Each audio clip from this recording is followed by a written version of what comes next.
Hello guys, I'm Fatma and I'm doing a video on the MLearn channel. So here are some questions about the solar system and here are some about the moon. And here I will differentiate axis and equator, and at last I will summarize the sentence: the sun rises in the east and sets in the west. And I'm going to make a poetry video, and all the poetries I wrote, I will tell those in the next video. There are a bunch of poetries. Let's get on with this video. What is the main part of the solar system? The main part of the solar system is the sun, because the sun provides light to every object in the solar system. Planets and moon don't have their own light. The sun provides light to them.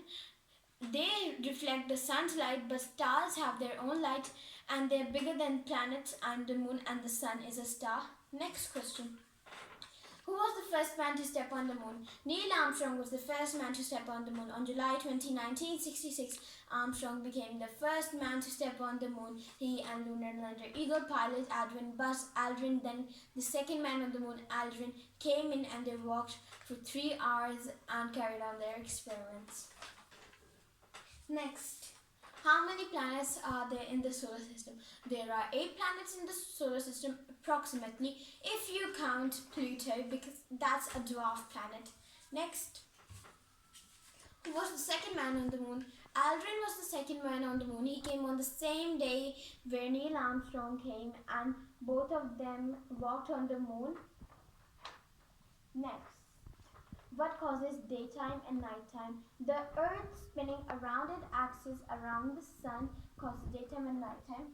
Because the earth is here and the sun is here in the middle. The earth is spinning around its axis, which is an imaginary line, and the other half faces the sun, which is the daytime, and then eventually the other half is the nighttime.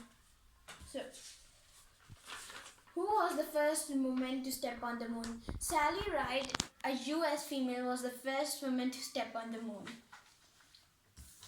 Who built a telescope to look at the moon, sun and rest of the solar system? Galileo, who was an astronomer, built this telescope. Next. What are female astronauts called? Female astronauts are mainly called cosmonauts. How many people have walked on the moon? 12 astronauts have walked on the moon. Has any other country landed on the moon? The United States has landed on the moon. Did Russia land on the moon? The Luna 9 spacecraft launched by Soviet Union performed the first successful soft moon landing on February 3, 1969. So those are our questions of moon and solar system. Now I will differentiate axis and equator. So axis. Axis is an imaginary line that the earth spins on, which leads from the north pole to the south pole, while in that case equator is an imaginary line that divides the earth into 2 halves. 1, 2. It divides the earth into 2 halves, so they are totally different. Now, the sun rises in the east and sets in the west. This sentence is not true, because the sun is still and it doesn't move. What moves is the earth. What moves is us, because the earth keeps on spinning and the sun is in the middle still. So while the earth is moving, we see that the sun rises in the east and sets in the west. That's why it's like this, that we see east and west, but the sun does not move in real. So I hope you all a safe and healthy life, and we're waiting for my poetry video. Bye.